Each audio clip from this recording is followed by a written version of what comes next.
London, 1888.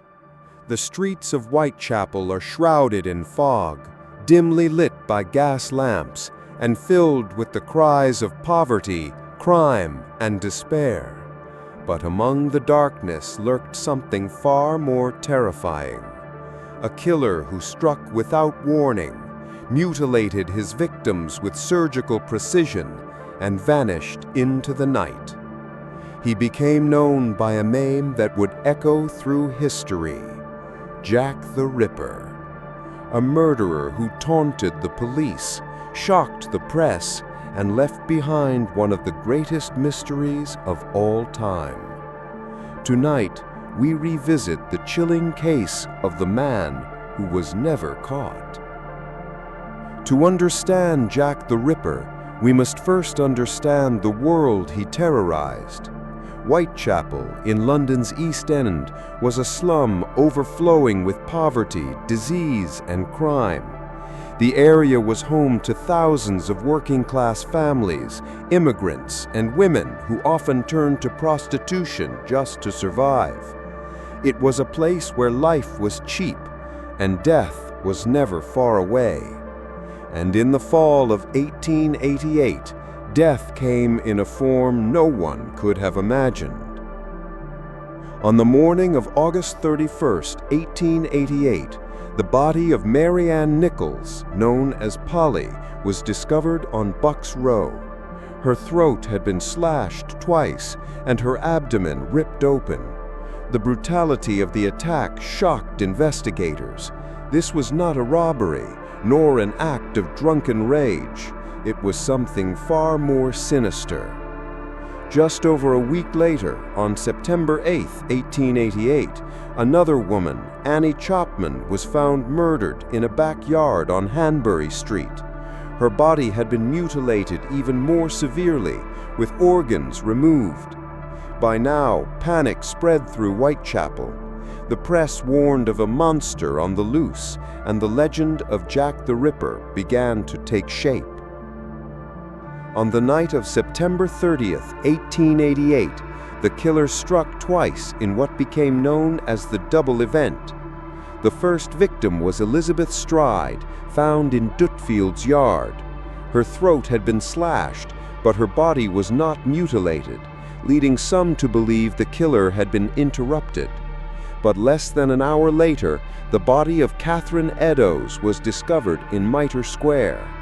This time, the mutilations were horrific. Her face had been slashed beyond recognition, and organs removed with chilling precision.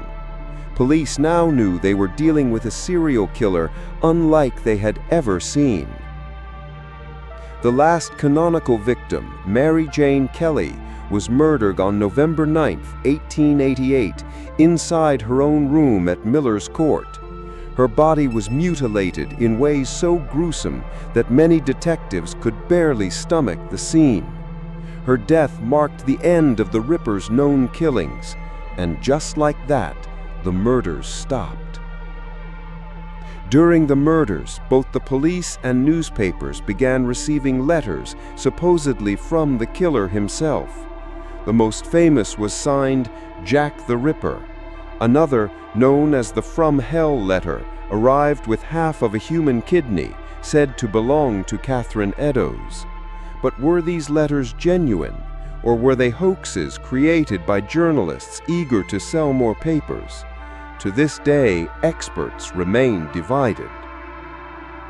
The investigation was massive. Hundreds of officers patrolled Whitechapel. Over 2,000 people were interviewed. But despite their efforts, the police were under immense pressure, and the killer always seemed one step ahead. Victorian forensics were primitive. No fingerprints, no DNA.